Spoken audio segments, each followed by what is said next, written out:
Hello D students, कैसे हो आप सब। Welcome to MI chemistry classes. तो आज हम स्टार्ट करने वाले हैं लास्ट लेक्चर हेलो एल्केन और हेलो एरीन वाला, जो है इस चैप्टर का लास्ट लेक्चर। तो इससे पहले हमने सारी इंपॉर्टेंट चीज़ें पढ़ ली हैं और आज का जो हमारा टॉपिक है वो रहने वाला है, ये वाला लास्ट टॉपिक है uses and environmental effects of ये जो कुछ कंपाउंड्स हैं, ये सारे पॉलीहेलोजन कंपाउंड्स हैं। पॉलीहेलोजन, ठीक है, हेलोजन कंपाउंड्स, ये सारे पॉलीहेलोजन कंपाउंड्स हैं। तो कुछ पॉलीहेलोजन कंपाउंड्स के यूजेस और साइड इफेक्ट्स हमें देखने हैं, ठीक है। जिसमें पहला हमें जो देखना है वो है हमारा डाइक्लोरोमीथेन। उसके बाद देखना है ट्राइक्लोरोमीथेन, फिर देखना है टेट्राक्लोरोमीथेन, ये वाले देखने हैं। उसके बाद देखना है हमें आइडोफॉर्म, फ्रियोन और डीडीटी, ये सारे के सारे पॉलीहेलोजन कंपाउंड्स हैं। सबके यूजेस और साइड इफेक्ट्स हमें देखने हैं। यहाँ से हमारे एग्जाम में 1-2 क्वेश्चन कभी कभी मिल जाते हैं, ठीक है। 2 मार्क्स का या फिर 3 मार्क्स का यहाँ से मिल जाता है, ठीक है। तो इसको मैं साफ करता हूँ। तो एक का पहले मैं पूरा लिखूंगा, जैसे डाइक्लोरोमीथेन है उसको पूरा एक बार मैं लिखूंगा, फिर आपको समझाऊंगा, ठीक है। तो आप सिर्फ 2 सेकंड वेट करो, मैं पहला डाइक्लोरोमीथेन यहाँ लिख लेता हूँ। तो आप साथ में अपनी नोटबुक और अपना पेन निकाल लो, नोट्स बनाना स्टार्ट कर लो, ठीक है, ताकि आपको कोई और बुक पढ़ने की जरूरत ना पड़े।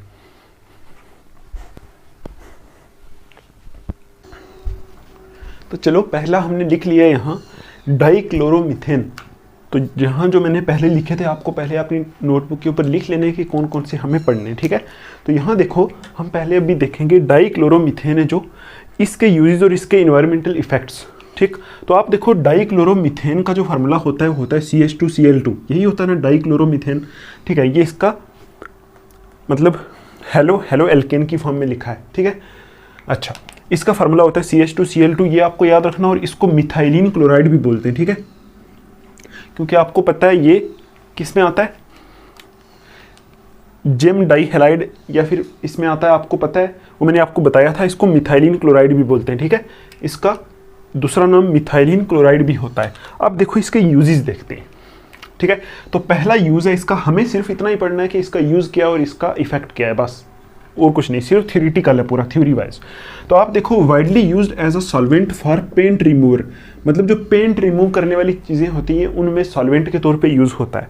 दूसरा है used as propellant in aerosols, aerosols में प्रोपेलेंट के तौर पे यूज़ होता है। देखो, प्रोपेलेंट का मतलब होता है, मतलब उसको प्रोपेल करने के लिए, मतलब उसको बाहर लेके आने के लिए। पहले आप बात समझो, एरोसोल क्या होता है। एरोसोल देखो, जो हमारी स्प्रेज आती है ना, जो स्प्रे जैसे हमारी जो होती है परफ्यूम होती है या फिर हेयर की स्प्रे होती है, जिसमें जो लिक्विड होते हैं वो अंडर प्रेशर उसके बीच में रखे होते हैं, उसको जब ऊपर से हम प्रेस करते हैं तो बाहर आते हैं, है ना। तो उस बाहर आने को बोलते हैं कि वो प्रोपेल हो रहे हैं, मतलब बाहर की तरफ आ रहे हैं, ठीक है। तो उसके तौर पे ये एरोसोल्स में यूज़ होता है। और वो जो स्प्रेज होती है ना, स्प्रे, उनको एरोसोल्स बोलते हैं, ठीक है। वो जो स्प्रे होती है ना, जिनको प्रेस करो और उनमें से चीज़ बाहर आती है, प्रेशर के तौर पे उसमें रखी होती है, ठीक है। जैसे हमारी जो परफ्यूम होती है या फिर हेयर स्प्रे होती है या फिर कोई और स्प्रे होती है, उसको बोलते हैं एरोसोल।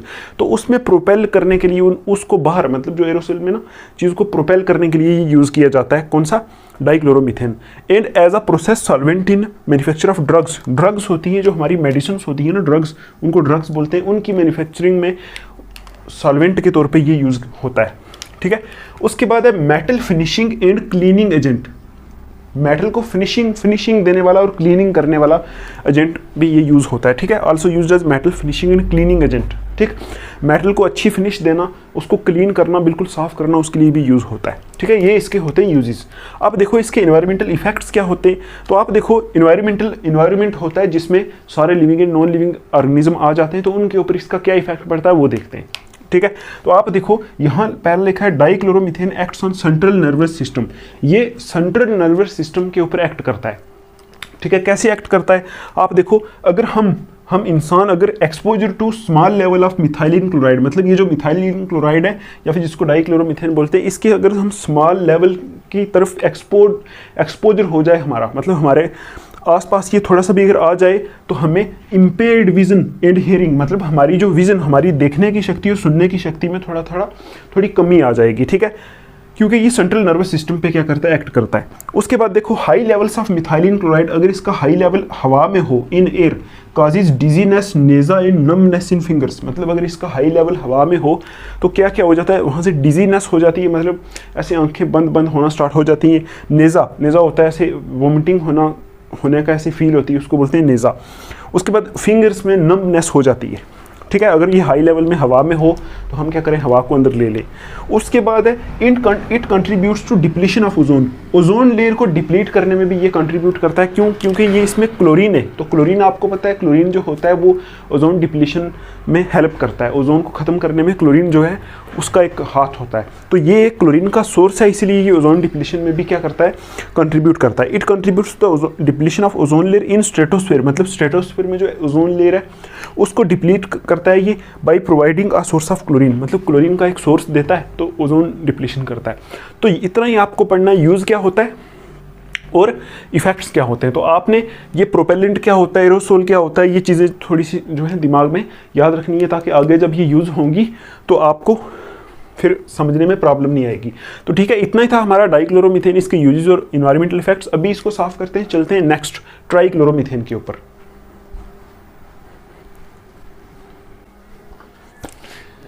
तो चलो नेक्स्ट वाला देख लेते हैं हम, ट्राइक्लोरोमीथेन।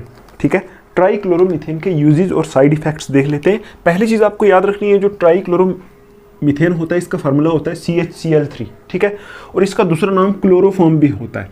तो क्लोरोफॉर्म नाम सुन के आपको दिमाग में आया होगा कि पहले पुरानी फिल्मों में दिखाते थे, जैसे गुंडे होते थे ना, वो मुंह के आगे कुछ रखते थे तो बंदा बेहोश हो जाता था, तो वो क्लोरोफॉर्म ही था। ठीक है, मुंह के आगे रखते थे, और कभी कभी ऑपरेशन जब करते थे, सर्जरी करते थे पुराने टाइम में, तो उस टाइम भी मुंह के आगे क्लोरोफॉर्म रखते थे तो बंदा बेहोश हो जाता था। ठीक है, बेहोश होने कराने के लिए ये यूज़ किया जाता था। ठीक, यहाँ से आपको ये पता चलता है क्लोरोफॉर्म से। तो आप देखो इसके क्या क्या यूजेज है। पहला यूज़ है इसका सॉल्वेंट फॉर रेजिन्स, रेजिन्स के लिए सॉल्वेंट के तौर पर यूज़ होता है। रबर बनाने के लिए, ऑयल्स बनाने के लिए, फैट्स बनाने के लिए, iodine and many other substances, मतलब बहुत सारे सब्सटेंसेस ये जो लिखे हुए हैं इनको बनाने के लिए सॉल्वेंट के तौर पे ये यूज़ होता है। कौन सा? क्या? क्लोरोफॉर्म। उसके बाद है its major use is in the production of Freon refrigerant R22। बाहर सेब बोल रहे हैं तो आपको लेने सेब तो आ जाओ। ठीक है, ठीक है, आप देखो उसको थोड़ा सा इग्नोर करना आप। ठीक है, अगर मैं रुक जाऊं तो वो रुके हुए यहाँ तो फिर सेब कर रहे हैं, क्या बोले हम। देखो, its major use in the production of Freon refrigerant. देखो आपको पता है फ्रियोन जो होता है ये एक रेफ्रिजरेंट के तौर पे यूज़ होता है, मतलब रेफ्रिजरेटर में ठंडा करने के लिए यूज़ होता है। तो इसका एक फ्रियोन की टाइप होती है R22, ऐसे R13, R14 ऐसे भी होते हैं, लेकिन R22 भी होता है। तो R22 फ्रियोन बनाने में भी ये यूज़ होता है। क्या? क्लोरोफॉर्म। ठीक है, R22 फ्रियोन बनाने में यूज़ होता है। फ्रियोन क्या होता है? रेफ्रिजरेंट। अच्छा, अब देखो इसके इन्वायरमेंटल इफेक्ट्स क्या क्या हैं वो देखते हैं। ठीक है, तो इन्वायरमेंटल इफेक्ट्स में पहला देखो आप लिखा है it was once used as general anaesthetic. देखो एनेस्थेटिक ऐसी चीज़ें होती हैं जो बंदे को बेहोश करने के लिए यूज़ होती हैं। ठीक है, तो जनरल एनेस्थेटिक इन सर्जरी में, सर्जरी करने के टाइम पहले ये जनरल एनेस्थेटिक के तौर पे यूज़ किया जाता था, मतलब बेहोश करने के लिए यूज़ किया जाता था। But has been replaced by less toxic agents like ether. फिर बाद में इसको रिप्लेस किया गया था, क्योंकि इसका जो इफेक्ट पड़ता था वो लीवर और किडनी के ऊपर पड़ता था, इसलिए इसको बाद में रिप्लेस कर दिया गया था और ईथर यूज़ किया जाता है। ठीक है, आजकल मतलब ईथर जो है वो यूज़ किया जाता है बेहोश करने वाला, मतलब एनेस्थेटिक एजेंट। अच्छा, ये पहले इसको यूज़ किया जाता था, ये इसका इफेक्ट पड़ता था जहाँ हम यूज़ करते थे इसको, तो इंसान का जो लीवर और किडनी होता था उस पर कुछ ना कुछ इफेक्ट पड़ता था। अब देखो, it has been reported that breathing air that has 900 ppm of chloroform in it can cause dizziness, headache and fatigue. यहाँ लिखा है कि ये रिपोर्ट आई थी, मतलब ये रिपोर्ट किया गया था कि अगर हम कोई ऐसी हवा को ब्रीथ कर रहे हैं, मतलब ऐसी हवा से सांस ले रहे हैं जिसमें 900 ppm ऑफ क्लोरोफॉर्म में, 900 ppm क्या होता है, सोल्यूशन चैप्टर में आपको पढ़ाया था। ठीक है, 900 ppm ऑफ क्लोरोफॉर्म में अगर उसमें, तो उससे हमें डिजीनेस, हेडेक और फैटिग महसूस होना स्टार्ट हो जाती है। ठीक है, उसके बाद है एनिमल्स में इसका इफेक्ट पड़ता है, कार्सिनोजेनिक टू एनिमल होता है, मतलब कार्सिनोजेनिक का मतलब होता है कैंसर प्रोड्यूसिंग, तो एनिमल्स में कैंसर प्रोड्यूस करता है ये। ठीक है, increase liver and kidney tumours in animals में किडनी और लिवर ट्यूमर्स जो है ये प्रोड्यूस करता है। उसके बाद exposure can decrease weight of animals का वेट भी यहाँ से, अगर एक्सपोजर का मतलब होता है अगर इसके सामने आ जाए एनिमल्स, तो एनिमल का वेट भी जो होता है वो क्या होता है, डिक्रीज होना स्टार्ट हो जाता है। तो ये इसके कुछ इन्वायरमेंटल इफेक्ट्स थे, ये इसके कुछ यूजेस थे। तो फ्रियोन क्या होता है, फ्रियोन पहले सेब आगे थे हाँ, तो इसलिए मैं फिर बता रहा हूँ आपको। फ्रियोन एक रिफ्रिजरेंट है, फ्रियोन हमारे सिलेबस में है, हम पढ़ेंगे क्या होता है। तो फ्रियोन बहुत किस्म के होते हैं, जैसे R13, R14, R22, R21। तो यहाँ R22 फ्रियोन है जो वो एक रिफ्रिजरेंट के तौर पे यूज़ होता है, वो बनाने में भी ये ट्राईक्लोरोमीथेन यूज़ होता है और इसका नाम होता है क्लोरोफॉर्म।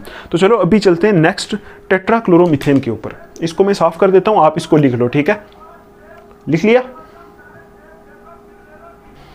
अभी देखो आप, अभी हम देख रहे हैं टेट्राक्लोरोमीथेन जो है, जिसको कार्बन टेट्राक्लोराइड भी बोलते हैं, इसके यूजेज और साइड इफेक्ट्स।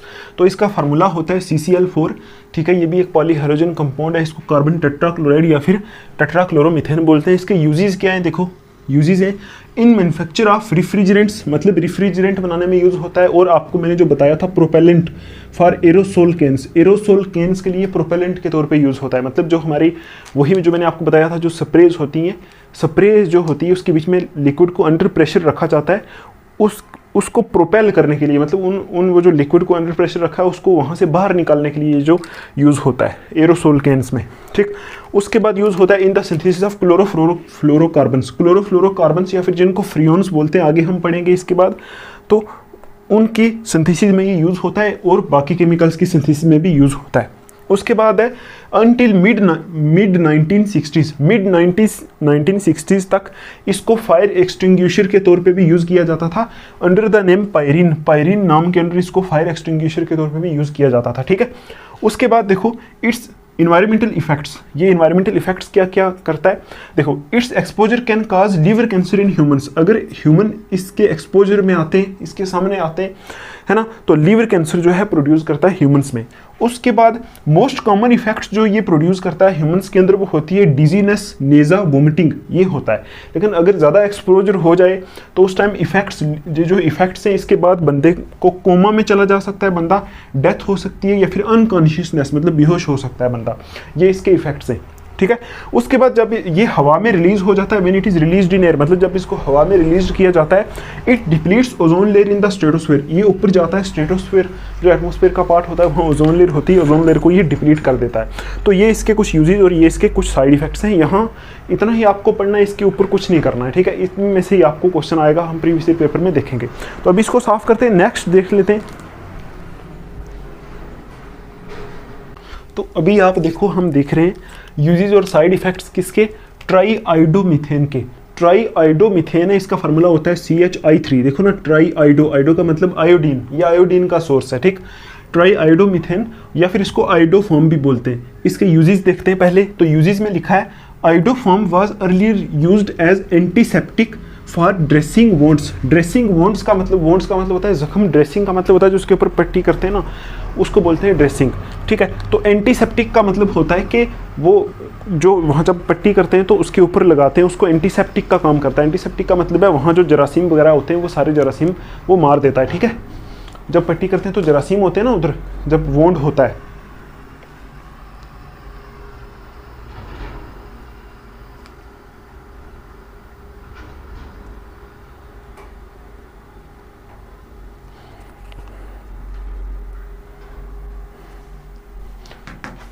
ठीक है। तो एंटीसेप्टिक क्या होता है, जहाँ वोंड, जहाँ जख्म हो जाता है तो उसके ऊपर इन्फेक्शन ना हो, वहाँ कुछ जरासीम जो आ जाते हैं, उन जरासीम को ख़त्म करने के लिए जो चीज़ यूज़ होती है उसको बोलते हैं एंटीसेप्टिक, ठीक है, मतलब जर्म्स को ख़त्म करने के लिए। तो ये पुराने ज़माने में यूज़ होता था एंटीसेप्टिक फॉर ड्रेसिंग वोंड्स, वोंड्स की ड्रेसिंग करने के लिए एंटीसेप्टिक के तौर पे यूज़ होता था, बिकॉज ऑफ अनप्लीजेंट स्मेल। लेकिन इसकी स्मेल जो थी वो बहुत बकवास थी, बहुत अनप्लीजेंट थी, उसकी वजह से it has now been replaced by other sources of iodine, ये दूसरे सोर्सेज ऑफ आयोडीन से रिप्लेस हो गया आजकल, क्योंकि इसकी स्मेल ख़राब थी, ठीक है। क्योंकि आपको पता है जब बाज़ार से हम जैसे ज़ख्म हो जाता है, कोई लग जाती है, तो वहाँ से हम कोई जैसे लगाने वाली कोई लेके आते हैं मेडिसिन, तो उसमें आयोडीन होता है, तो आयोडीन हेल्प करता है वोंड को मतलब क्लोज होने में। तो ये आयोडीन का एक सोर्स था, तो आयोडीन के सोर्स की वजह से इसको वोंड्स ड्रेसिंग के लिए यूज़ किया जाता था। लेकिन इसकी अनप्लीजेंट स्मेल थी, अच्छी स्मेल नहीं थी, इसलिए इसको क्या किया गया था, बाद में रिप्लेस कर दिया गया था अदर सोर्सेज ऑफ आयोडीन से,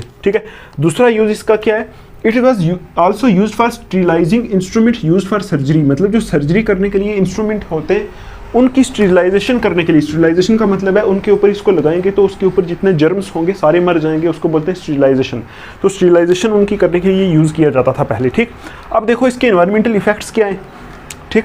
exposure to high levels of iodoform, मतलब अगर हम हाई लेवल ऑफ आयोडोफॉर्म से एक्सपोजर में आ जाएं, उसके सामने आ जाएं तो क्या होगा, मे काज नेज़ा, मतलब हमारा मन खराब होना स्टार्ट हो जाएगा, वोमिटिंग हो जाएगी, डिजीनेस मतलब ऐसे दिमाग सुन होना स्टार्ट हो जाएगा। उसके बाद effect the central nervous system, ये सेंट्रल नर्वस सिस्टम के ऊपर इफेक्ट करता है, लीवर डैमेज करता है, किडनी डैमेज करता है एंड डिप्रेशन काज करता है, ठीक है। अच्छा, उसके बाद इट हैज़ अनप्लीजेंट ऑर्डर, इसकी स्मेल जो है वो अच्छी नहीं है, अनप्लीजेंट है, ठीक है। मतलब अगर हम इसकी स्मेल हम ले नहीं पाएंगे, ऐसी स्मेल होती है। तो ये इसके कुछ इन्वायरमेंटल इफेक्ट्स होते हैं। तो ठीक है, इतना था हमारा आयोडोफॉर्म, ठीक है, ट्राई आयोडोमीथेन या फिर आयोडोफॉर्म, तो इसके यूजेस और इन्वायरमेंटल इफेक्ट्स। तो अभी हम चलते हैं नेक्स्ट फ्रियोन के ऊपर। तो आप ये लिख लो, इसको मैं साफ कर रहा हूँ, नेक्स्ट फ्रियोन के ऊपर चलते हैं। तो अभी देखो, अभी हमने लिख दिया है 6 वाला, उसका नाम है फ्रियोन्स। तो फ्रियोन क्या होता है, पहले ये मैंने इसकी डेफिनेशन लिखी है, ये डेफिनेशन है इसकी, ठीक। तो यहाँ देखो, chlorofluoro compounds of methane and ethane, मतलब मीथेन और इथेन के chloro and fluoro compounds in which all the H atoms are replaced by halogen, जिसमें सारे के सारे एच एटम्स को रिप्लेस किया जाता है हैलोजन एटम से, उन सब को मिला के हम फ्रियोन्स बोलते हैं, ठीक है। आपको पता है मीथेन क्या होता है, CH4, इथेन क्या होता है, CH3CH3, ये होता है ना, ये होता है इथेन। इन दोनों में अगर सारे एच एटम्स को हम रिमूव कर दें, रिप्लेस कर दें हैलोजन एटम से, उसमें फ्लोरीन और क्लोरीन लगा दें, तो वो एक पूरी क्लास ऑफ कंपाउंड बन जाती है जिसको हम बोलते हैं फ्रियोन्स, ठीक है। तो यही लिखा है, आप एक बार इसको पढ़ोगे आपको समझ में आ जाएगा कि मीथेन और इथेन में से उनके क्लोरोफ्लोरो कंपाउंड बना दो, मतलब क्लोरीन और फ्लोरीन ऐड कर दो, सारे हाइड्रोजन रिप्लेस कर दो, उन पूरे कंपाउंड्स को कलेक्टिवली हम क्या बोलते हैं, फ्रियोन्स बोलते हैं। अब देखो, these are classified on the basis of number of fluorine atoms, fluorine atom के नंबर के बेस पे हम फ्रियोन को क्लासीफाई भी करते हैं, ठीक है। जैसे ये लिखा ना, these are classified on the basis of number of fluorine atoms, मतलब फ्लोरीन एटम्स कितने हैं उसमें, उस बेस पे हम फ्रियोन्स को क्लासीफाई करते हैं। जैसे यहाँ लिखा है CF4 है, तो यहाँ मीथेन में से देखो 4 के 4 हाइड्रोजन को हटा के F4 लगा दिया है, 4 फ्लोरीन लगा दिए, तो ये CF4 है, ठीक। तो ये जो आपको पता है फ्लोरीन लगाने वाली एक रिएक्शन हमने पढ़ी थी हेलो एल्केन में, उसको बोला था स्वार्ट्स रिएक्शन। वहाँ हमने देखा था methods of preparation of halo alkane में एक रिएक्शन देखी थी जिसको बोला था स्वार्ट्स रिएक्शन, उसमें हम फ्लोरीन वाले कंपाउंड बनाते थे। तो ये वाली चीज़ें जो फ्रियोन होते हैं मोस्टली स्वार्ट्स रिएक्शन से बनते हैं, ठीक है, ये आप याद रखना। ये आपकी बुक के ऊपर भी लिखा है, आप बुक की जो थ्योरी दी हुई है वो भी आप थोड़ी सी पढ़ सकते हो इसमें, ठीक है। तो आप देखो, इसको फ्लोरीन के बेस पे क्लासिफाई किया जाता है। तो आप देखो, इसमें 1 कार्बन है तो 4 फ्लोरीन है, तो 1 कार्बन 4 फ्लोरीन, तो इसलिए इस फ्रियोन का नाम होगा फ्रियोन 14। सिर्फ फ्लोरीन को देखना है, कार्बन 1 है, 4 फ्लोरीन है, तो इसको बोल दिया गया फ्रियोन 14, क्योंकि 4 फ्लोरीन है तो 1 कार्बन है। इसी तरह यहाँ देखो CF3Cl, तो फ्लोरीन के बेस पे हमने क्या करना है, क्लासिफाई करना है। तो 1 कार्बन है तो 3 फ्लोरीन है, तो बोल दिया फ्रियोन 13। देखो 1 कार्बन 3 फ्लोरीन, तो फ्रियोन 13। इसी तरह यहाँ देखो 1 कार्बन है 2 फ्लोरीन है, 1 कार्बन 2 फ्लोरीन, तो इसको बोल दिया फ्रियोन 12। इसी तरह देखो यहाँ CFCl3 है ना, आपको ऊपर पता है ना क्लोरोफ्लोरो कंपाउंड होते हैं ये, सिर्फ क्लोरीन और फ्लोरीन वाले। क्लोरीन देखो, यहाँ क्लोरीन है, यहाँ फ्लोरीन है, तो यहाँ 1 कार्बन है 1 कार्बन है तो 1 फ्लोरीन है, तो 1 हो गया, तो इसको बोल दिया फ्रियोन 1, ठीक। ये फ्रियोन 14, फ्रियोन 13, फ्रियोन 12 और भी होते हैं, 2 कार्बन वाले भी होते हैं, फ्रियोन 2 भी हो सकता है, 2 भी हो सकता है, ठीक है। तो आपको बस इतना याद रखना कि इनको क्लासीफाई किया जाता है, डिपेंड करता है फ्लोरीन एटम्स कितने और साथ में कार्बन कितने, ठीक। अच्छा, अब देखो इसके यूजेस क्या है। तो यहाँ लिखा है वाइडली यूज्ड एज रिफ्रिजरेंट्स, मतलब ये रिफ्रिजरेंट्स के तौर पे यूज होता है। कहीं मैंने पीछे अगर रिफ्रिजरेंट का स्पेलिंग गलत कर दिया हो तो आप उसको ठीक कर लेना, ठीक है। अच्छा, रिफ्रिजरेंट्स के तौर पे यूज़ होता है रेफ्रिजरेटर में, मतलब ठंडा करने वाला जो सिस्टम होता है ना, उसमें ये यूज़ होता है, और एसी में भी यूज़ होता है, जैसे फ्रियोन 12 यहाँ यूज़ होता है इसमें एसी में, ठीक है। अब देखो, also used as propellant in aerosols and foams. देखो जो जेल वगैरह होते हैं ना, जैसे शेविंग क्रीम वगैरह होती है, तो उसके बाद एरोसोल्स होते हैं जैसे परफ्यूम वगैरह, उनमें भी ये यूज़ होता है प्रोपेलेंट के तौर पे, मतलब उनको बाहर निकालने के लिए, जो उनका केन होता है ना, उस केन से उनको बाहर निकालने के लिए ये फ्रियोन यूज़ होते हैं, ठीक है। जैसे देखो मैंने लिखा है यहाँ hair spray, shaving cream, insecticides, ये जो होते हैं, हेयर स्प्रे हो गई, ऐसे शेविंग क्रीम होगी, उसको भी बाहर निकालने के लिए, उसकी डब्बी से बाहर निकालने के लिए यूज़ होता है, ठीक है। तो propellant in aerosols and forms ये आप लिखोगे। उसके बाद है इसके एनवायरमेंटल इफेक्ट्स क्या है आपको पता है, ये फ्लोरीन और क्लोरीन का सोर्स है और ये क्या करता है, ओजोन डिप्लीशन करता है। फ्लोरीन और क्लोरीन के जो सोर्स होते हैं ना वो ओजोन डिप्लीशन करते हैं, तो वही लिखा है फ्रियोन्स जो होते हैं disrupt the natural ozone balance, मतलब नेचुरल ओजोन बैलेंस को डिस्टर्ब कर देते हैं अपर एटमॉस्फेयर में जाके, ठीक है। इनको जब हवा में छोड़ो तो अपर एटमॉस्फेयर में जाते नेचुरल ओजोन बैलेंस को ये डिस्टर्ब कर देते हैं, ठीक है। तो हमारे 6 जो कंपाउंड्स थे हमारे पॉलीहाइड्रोजन कंपाउंड जो हमें पढ़ने थे वो हो गए, हमारा एक ही रह गया जिसको बोलते हैं DDT, वो आपने नाम तो सुना ही होगा, ठीक है। तो इसको मैं साफ करता हूँ, आप लिख लो इसको, ठीक है। कोई भी प्रॉब्लम अगर आपको आ रही है तो आपका ग्रुप बना हुआ है, डिस्क्रिप्शन में लिंक दी हुई है, वहाँ क्लिक करो, टेलीग्राम पे मुझे आके डायरेक्ट पूछ लो कि हमें ये प्रॉब्लम है, ये चाहिए, ये क्वेश्चन चाहिए, जो भी पूछना है पूछ सकते हो। तो आप लिख लो, इसको साफ करते हैं। तो देखते हैं हम DDT। तो अभी देखते हैं हम ये जो हमारा कंपाउंड होता है DDT, इसको हम ऐसे भी बोलते हैं, इसको बोलते हैं, ये देखो पैरा डैश डाइक्लोरो डाइफिनाइल ट्राइक्लोरोइथेन, इसको सिर्फ डाइक्लोरो डाइफिनाइल ट्राइक्लोरोइथेन भी बोलते हैं, पैरा डाइक्लोरो डाइफिनाइल ट्राइक्लोरोइथेन भी बोलते हैं। तो ये हम क्यों बोलते हैं, इसके स्ट्रक्चर से हम देखेंगे। तो पहले मैंने यहाँ लिखा है इसकी प्रिपरेशन, ये प्रिपेयर कैसे होता है, बनता कैसे है। तो इसमें यूज होते हैं 2 क्लोरोबेंजीन। तो आप देखो इसमें आप ऐसा लिखोगे, प्रिपरेशन में ऐसा होता है कि यहाँ हम 2 क्लोरोबेंजीन इसमें यूज करते हैं, ऐसे करो, ठीक है। ये हमारा double single double single double, ये बेंजीन है, ठीक है। और यहाँ हमने H को बाहर दिखाना है, ऐसे H को बाहर दिखाना है, ये यहाँ क्लोरीन है। एक और क्लोरोबेंजीन यहाँ लेनी है ऐसे ही, ठीक है। ये लिया हमने, तो यहाँ डबल सिंगल डबल बॉन्ड, ये Cl और H को यहाँ ऐसे दिखाना है, ठीक है। और साथ में हम एक कंपाउंड लेते हैं प्लस करके, कंपाउंड है जो वह हमारा ऐसा O डबल बॉन्ड CH, ठीक है। और साथ में यहाँ लगा होता है CCl3, ये कंपाउंड होता है। और यहाँ से हमारा जो होता है वो मिल के बनता है हमारा, यहाँ लिख लो, इसमें हम यूज़ करते हैं क्या, इसमें यूज़ करते हैं कॉन्सेंट्रेटेड H2SO4, कॉन्सेंट्रेटेड H2SO4 साथ में हीट करते हैं, और हीट का साइन डेल्टा होता है, आपको पता है, ठीक है। तो इसमें क्या होता है, ये 2H, यहाँ से ये 2H और ये O जो है ये ऐसे निकल जाता है, ऐसे निकल जाता है, 2H और O निकल जाता है, ठीक है। और हमारे पास जो बन के आता है वो कैसा बनता है, देखो मैं यहाँ बना देता हूँ। पहले आप 2 बेंजीन रिंग ऐसे ही बनाओगे, ऐसे, एक ऐसी बेंजीन रिंग थी, एक ऐसी बेंजीन रिंग थी, ठीक है। उसके बाद आप क्या करोगे, यहाँ ये वाला जो CH है ना, ये वाला CH इसको यहाँ लिखोगे, CH यहाँ आगे CCl3, ये करोगे, ठीक है। और यहाँ से टूटा ना, ये यहाँ से बॉन्ड टूटी, इसको थोड़ा सा आगे लिखना पड़ेगा, इसको ऐसे करो, ऐसे ऐसे, ये बॉन्ड यहाँ लगी, CH CCl3, ये होगा, ऐसे बनेगा, ठीक है। दिख रहा है आपको, CH Cl3 दिख रहा है। अब देखो बाकी इसको वैसा ही बना लो जैसा है, जैसा यहाँ डबल बॉन्ड थी, डबल सिंगल डबल और यहाँ क्या था Cl, इसमें भी डबल सिंगल डबल और यहाँ क्या था Cl, बस ये होता है, ये होता है हमारा क्या, DDT, इसको बोलते हैं DDT। आप देखो इसका नाम पैरा डाइक्लोरो डाइफिनाइल ट्राइक्लोरोइथेन क्यों पड़ा, आप देखो ये जो ग्रुप होते हैं दोनों, ठीक है, इन दोनों ग्रुप को क्या बोलते हैं, इन दोनों ग्रुप को बोलते हैं फिनाइल ग्रुप, ये आपको पता है। तो आप देखो ये जो क्लोरीन है, इसके कंपैरिजन में अगर आप देखो, इसके कंपैरिजन में ये क्लोरीन पैरा पोजीशन पे है, ये भी पैरा पोजीशन पे है ना। तो पैरा पे 2 लगे हुए हैं, तो हम लिखेंगे ना पैरा, तो एक को हम पैरा डैश बना देते हैं, बस एक को दूसरे से अलग करने के लिए हमने पैरा डैश बना लिया। तो देखो 2 क्लोरीन पैरा है, तो पैरा, उसके बाद देखो पैरा के ऊपर क्या चीज़ है, ये भी क्लोरीन है, देखो ये एक्चुअल में क्लोरीन है, यहाँ पैरा पे क्या है, पैरा पे क्लोरीन है, तो कितने क्लोरीन है, 2, तो क्या लिखेंगे, पैरा डाइक्लोरो, ठीक। पैरा पोजीशन पे 2 क्लोरो है, तो लिख दिया पैरा डाइक्लोरो। उसके बाद देखो ये 2 ग्रुप क्या है, ये 2 ग्रुप पे, इन दोनों ग्रुप को बोलते हैं फिनाइल, तो 2 के लिए लगेगा ना डाइफिनाइल, तो डाइक्लोरो डाइफिनाइल, ठीक है, ये हो गया। उसके बाद आप देखो यहाँ ये हमारे कार्बन नंबर 1 है, कार्बन नंबर 2 कार्बन वाला इथेन होता है, तो यहाँ कितने क्लोरीन है, देखो 3 क्लोरीन है, तो क्या लिखेंगे, ट्राइक्लोरो, और 1 और 2 कार्बन और क्या बोलते हैं, इथेन, तो क्या नाम आ गया पूरा, पैरा डैश डाइक्लोरो डाइफिनाइल ट्राइक्लोरोइथेन, तो ये इसका नाम आ जाता है। ऐसे इसकी प्रिपरेशन होती है।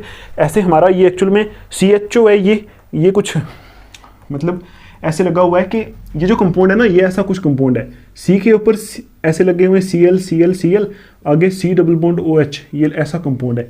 ठीक, कुछ भी नहीं है, बस इसको उल्टा करके यहाँ लिख दिया। इसका नाम भी आप लिख सकते हो, ये यहाँ एल्डिहाइड ग्रुप लगा हुआ है। ठीक, तो ऐसे इसकी प्रिपरेशन होती है और ऐसे इसका नाम रखा जाता है, ये इसकी स्ट्रक्चर होती है। इसको बोलते हैं DDT या फिर पैरा डाइक्लोरो डाइफिनाइल ट्राइक्लोरोइथेन या फिर सिर्फ डाइक्लोरो डाइफिनाइल ट्राइक्लोरोइथेन।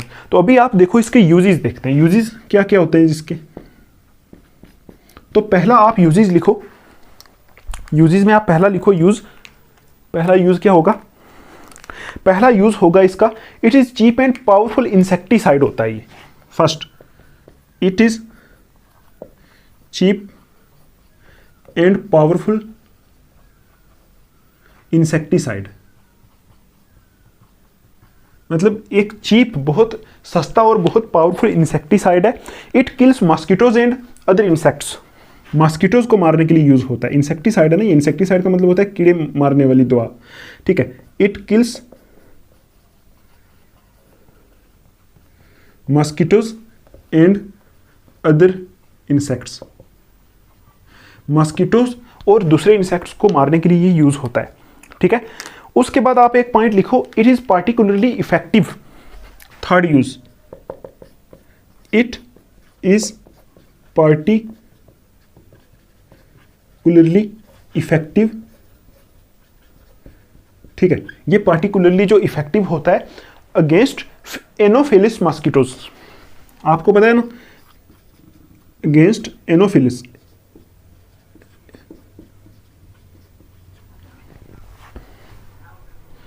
मॉस्किटोज।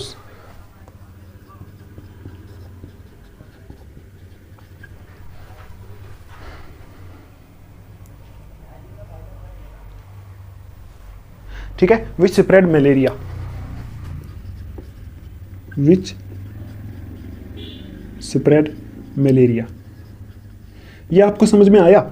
देखो क्या यूज है कि मॉस्किटोज और अदर इंसेक्ट्स को मारने के लिए यूज होता है, तभी इसको बोला ये एक इंसेक्टिसाइड होता है, मतलब इंसेक्ट को मारने वाला होता है, कंपाउंड होता है, या मेडिसिन बोल सकते हो आप, क्योंकि आपको पता है जो मेडिसिन होती हैं वो भी कंपाउंड ही होती हैं। तो पार्टिकुलरली इफेक्टिव होता है अगेंस्ट एनोफिलिस, आपने सुना होगा बचपन में फीमेल एनोफिलिस मॉस्किटो होता है जिसके काटने से मलेरिया होता है, तो एनोफिलिस मॉस्किटो को मारने के लिए भी ये बहुत इफेक्टिव है। ठीक है, जो मॉस्किटो मलेरिया फैलाता है उसको मारने के लिए भी बड़ा इफेक्टिव होता है। ये इसके 3 यूजेस हैं। अभी आप लिखो इन्वायरमेंटल इफेक्ट्स, इन्वायरमेंटल इफेक्ट्स। ठीक, इसके इन्वायरमेंटल इफेक्ट्स क्या क्या है। तो पहला आप लिखो many insects developed resistance to DDT, DDT से बहुत सारे इंसेक्ट्स ने रेजिस्टेंस प्रोड्यूस कर लिए, डेवलप कर लिए। ठीक है, and DDT was also discovered to have high toxicity towards fish, and लिखो DDT was also discovered to have high toxicity, have high toxicity towards fishes. ठीक है, जब हम इसको स्प्रे करते हैं मॉस्किटोज को मारने के लिए, तो ये जहाँ पड़ता है वहाँ से ये गुल की बारिश होती है, वहाँ से गुल के जाता है दरिया में, तो वहाँ फिशेस के लिए ये बहुत ज़्यादा टॉक्सिक हो जाता है। ठीक है, ये इसका पहला इन्वायरमेंटल इफेक्ट है। ठीक है, कि एक तो इसका इफेक्ट ये है कि जो मॉस्किटोज के ऊपर जब ये पड़ता है तो आस्ता आस्ता मॉस्किटोज इससे रेजिस्टेंस डेवलप कर लेते हैं, मतलब इसका असर उन पर होता ही नहीं। दूसरी चीज़ है कि ये भी डिस्कवर किया गया था कि DDT जो है वो टॉक्सिक होता है बहुत ज़्यादा फिशेस के द्वारा, मतलब फिशेस की तरफ ये बहुत टॉक्सिक होता है, तो फिशेस अगर इसको थोड़ा सा भी खा लेंगी तो फिशेस का काम तमाम हो जाएगा। ठीक, तो अब देखो फिशेस जो होती हैं वो भी इंपॉर्टेंट है अपनी जगह, एक्वेटिक लाइफ है। ठीक है, तो दूसरा देखो, इसका दूसरा इन्वायरमेंटल इफेक्ट लिखते हैं। ये इन्वायरमेंटल इफेक्ट है, ये बायोडिग्रेडेबल नहीं है, तो आप लिखो DDT is not completely biodegradable. ठीक है, ये कंप्लीटली बायोडिग्रेडेबल नहीं है। It is not very rapidly metabolised by animals, लिखो यहाँ पूरे तरीके से बायोडिग्रेडेबल नहीं होता। तो अगर बायोडिग्रेडेबल नहीं है तो दैट इज ऐसे करके लिखो, it is not very rapidly metabolised by animals. ठीक, अच्छा, उसके बाद लिखो it gets deposited and stored in fatty tissues, deposited and stored in fatty tissues. यहां तक आप लिखो, फिर मैं आपको समझाता हूं ये।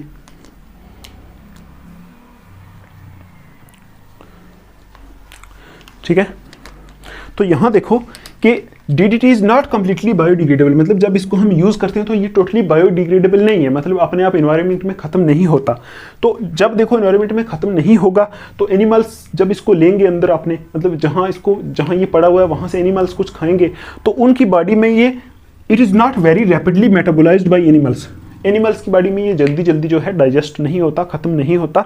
तो क्या होता है, it gets deposited and stored in fatty tissues, animals के जो फैटी टिश्यूज हैं उनमें डिपॉजिट हो जाता है, वहाँ ही स्टोर हो जाता है।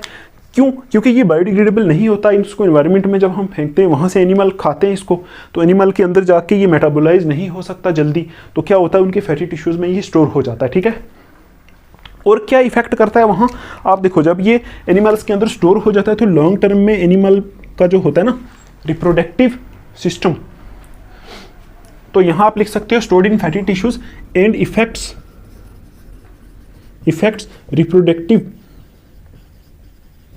रिप्रोडक्टिव सिस्टम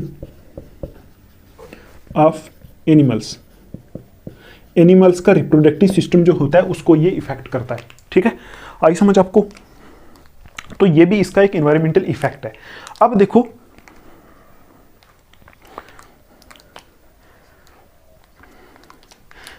ये इसका एनवायरमेंटल इफेक्ट है, इतना काफ़ी है। एक मैं और पॉइंट लिख देता हूं कि because of these tragic side effects, लिखो because of these tragic side effects, मतलब इसके जो ये ट्रेजिक साइड इफेक्ट्स हैं इसकी वजह से क्या होता है, क्या हुआ था, DDT was banned in USA in 1973, DDT was banned in USA in 1973, मतलब इसके जो खतरनाक इफेक्ट्स हैं इसकी वजह से जो DDT था इसको बैन कर दिया गया था USA में 1973 में। ठीक है, अच्छा एक और पॉइंट आप ऐड कर लो इसमें, इसी के नीचे आप लिखना, मैं यहां लिख रहा हूं। ठीक है, तो आप लिखोगे, कैसे लिखोगे, DDT is, लिखो DDT is still widely used, DDT is still widely used because of known availability, ठीक है, of cheaper insecticides। ठीक है, तो DDT आजकल भी जो है इस्तेमाल होता है, क्यों? क्योंकि यहाँ जो है नॉन अवेलेबिलिटी है, मतलब चीपर इंसेक्टिसाइड नहीं है, और DDT एक चीपर इंसेक्टिसाइड है, इसलिए आजकल भी ये मस्कीटो मारने के लिए, बाकी कीड़े मकोड़े मारने के लिए यूज़ होता है, लेकिन इसके इफेक्ट्स भी बहुत ज़्यादा है। तो आपको मैंने बता दिया कि ये टॉक्सिसिटी फिशेज में हो जाती है। ठीक है, उसके बाद ये बायोडिग्रेडेबल नहीं होता, तो एनिमल की बॉडी में मेटाबोलाइज नहीं होता, जल्दी स्टोर हो जाता है फैटी टिश्यूज में और इफेक्ट करता है एनिमल की रिप्रोडक्टिव सिस्टम को। ठीक है, उसके बाद आस्ता आस्ता जब एनिमल जो होंगे उनको ह्यूमंस भी खाते हैं, तो ह्यूमंस के अंदर भी जाके ये इफेक्ट करेगा, तो ओवरऑल ये इसका इफेक्ट होता है, ये इसकी स्ट्रक्चर होती है। आई होप आपको सब कुछ समझ में आया होगा। तो आज की वीडियो थी हमारी इस हेलो एल्केन और हेलो एरिन की लास्ट वीडियो। इसमें हमने देखा बहुत सारे पॉलीहेलोजन कंपाउंड्स जो थे, उसके यूजेस और उसके साइड इफेक्ट। तो अभी हम इस चैप्टर को इतना ही रखते हैं। अभी हमारी एक वीडियो और आएगी जिसमें हम प्रीवियस ईयर जेके बोस के क्वेश्चंस डिस्कस करेंगे। तो फिर हम मिलेंगे नेक्स्ट चैप्टर में। तो आप इसको स्टडी करो, कोई भी प्रॉब्लम आए पूछो, ठीक है, अच्छे से स्टडी करो, नोट्स बनाओ, ठीक है, उन्हीं नोट्स को बार बार पढ़ो, फिर आपको प्रॉब्लम नहीं आएगी, ठीक। तो फिर हम मिलेंगे नेक्स्ट चैप्टर में, तब तक के लिए आप अपना ध्यान रखो, खाओ पियो, take care, thanks for watching.